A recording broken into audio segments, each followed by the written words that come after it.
I'm Nathan Tanner. Welcome to the Not Your Parents Workplace Show, where each week I share one lesson that will help you grow your career.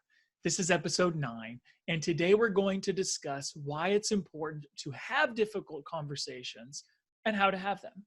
In episode 8, I shared how to master the art of the unsent angry letter. It is a powerful yet simple tool that will help you prevent anger from destroying your career. While the guidance in that video will help you from overreacting, it didn't cover why it's critical to have difficult conversations in the first place and how you can excel at having them. We'll discuss right now. Let's jump in. I've coached many leaders over the years, and they regularly come to me with concerns they're having about their direct reports, a peer, or their boss.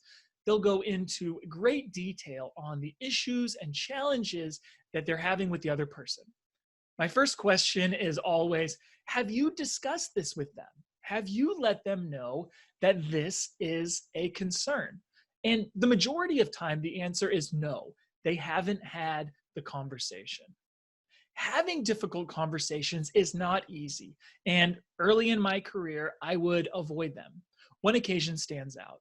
In 2009, after getting laid off from my investment banking job, I struggled for months to find another job before landing at Gymboree. I didn't feel like the work that I was doing was the right fit.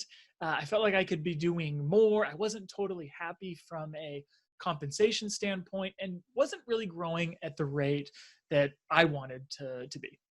The economy started to rebound, investment banks were hiring again, and I left the company. My manager was totally surprised, blindsided, and I didn't actually go into detail about why I left. I hadn't shared these concerns that I had with him before, and I didn't share why I was leaving. By walking out the way that I did, I know that I lost the respect of my manager, and personally, I didn't feel good about how I handled things. Had I shared the feedback before and had the tough conversation earlier, maybe I still end up leaving, but at least I would have walked away with confidence, knowing that I did everything that I could. Having difficult conversations are hard. That's why they're called difficult conversations. But it's better than the alternative. What happens if you don't have the conversation? What happens if you don't address the problem head on? Each time I've ducked a conversation like I did at Gymboree, there's been a disconnect between who I am and who I want to be. And that disconnect leads to a loss of self-esteem.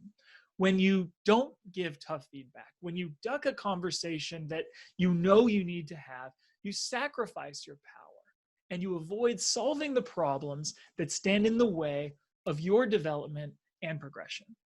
When we avoid difficult conversations, we trade short-term discomfort for long-term dysfunction.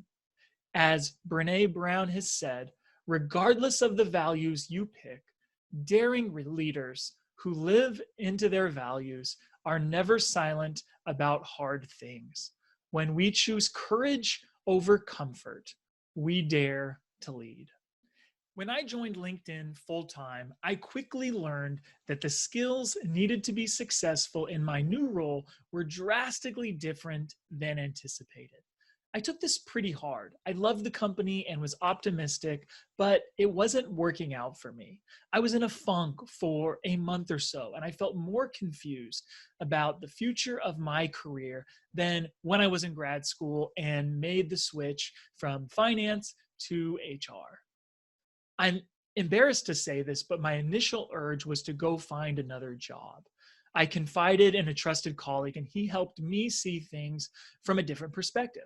He helped me understand that even if I didn't want to stay in that role long term, I had a unique opportunity to develop skills that would help me in future positions. I was in a job where I could learn things I wouldn't learn otherwise. I decided to have an open conversation with my manager where I shared the challenges that I was facing and my long-term goals. This was actually really hard for me, and I didn't know how she'd react, but she listened to me and she wanted to help. Speaking up allowed me to identify projects that were more interesting, and I was able to find ways to leverage my strengths. Several months later, there was a role that opened up at LinkedIn that was perfectly in line with what I wanted to do. Because I had handled my business maturely and spoke up, I was able to transfer internally to take that role. Too often, we don't have these hard conversations because we tell ourselves that nothing will change. We tell ourselves that our manager or whoever's involved doesn't care about us and that there's no point in speaking up. Often it's easier and, quite frankly, safer to believe these things rather than try and change our situation. If there's one thing you take away from this video, I hope that it's this: you have far more power to change your circumstances than you think you do. You have enormous power. It took me a long time to learn this, but I know that it's true. If you're unhappy with things at work or with your manager or with your colleagues, solve the problem. You have the power to change your reality. There's a simple framework that I'd like to share that I found really valuable. SBI: situation, behavior, impact. While it's commonly used just for giving feedback, it can be used for any tough conversation. The S stands for situation. When you're giving feedback, first define where and when the situation took place and what you're referring to. This puts the feedback into context and gives the other person a specific setting as a reference. B is for behavior. Describe the specific behaviors that you want to address. This is the most challenging part of the process because you must communicate only the behaviors that you have observed directly. What actually took place? Focus on the facts here. Finally, I. I is for impact. How did the other person's actions affect you?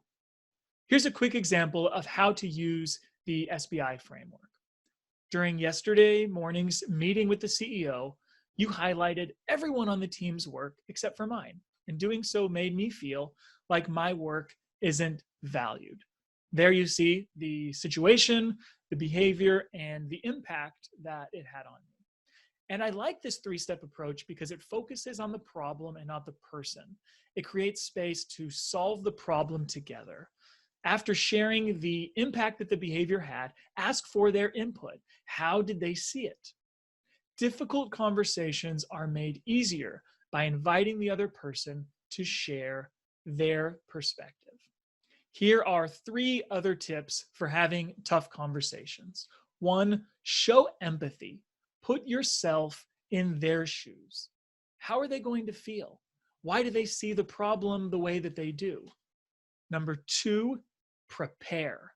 The more prepared you are, the easier it will be to stay even-tempered and not get flustered.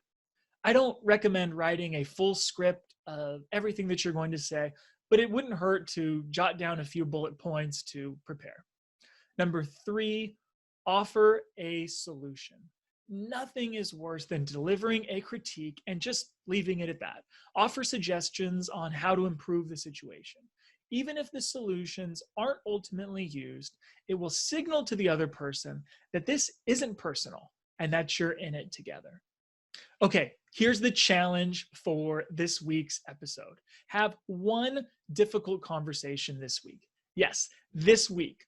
Think about a challenging relationship or feedback that you need to deliver. Give the SBI framework a try. Identify the situation, the behavior, and the impact. Ensure you focus on the problem and not the person. Follow the 3 tips that we discussed. Show empathy, prepare, and offer a solution. Having difficult conversations is a muscle. It's like going to the gym. The more consistent you are, the stronger you'll become. Start small. Don't avoid the conversation. Prepare for it. Have it. Doing so will earn you the respect of your colleagues and will help you thrive in your career. Remember, you have far more power to change your circumstances than you think you do. That concludes another episode of the Not Your Parents Workplace Show. Thank you for joining. Make sure that you hit subscribe so you don't miss out on next week's episode, where I will discuss how a commitment to lifelong learning will alter the trajectory of your career. See you then.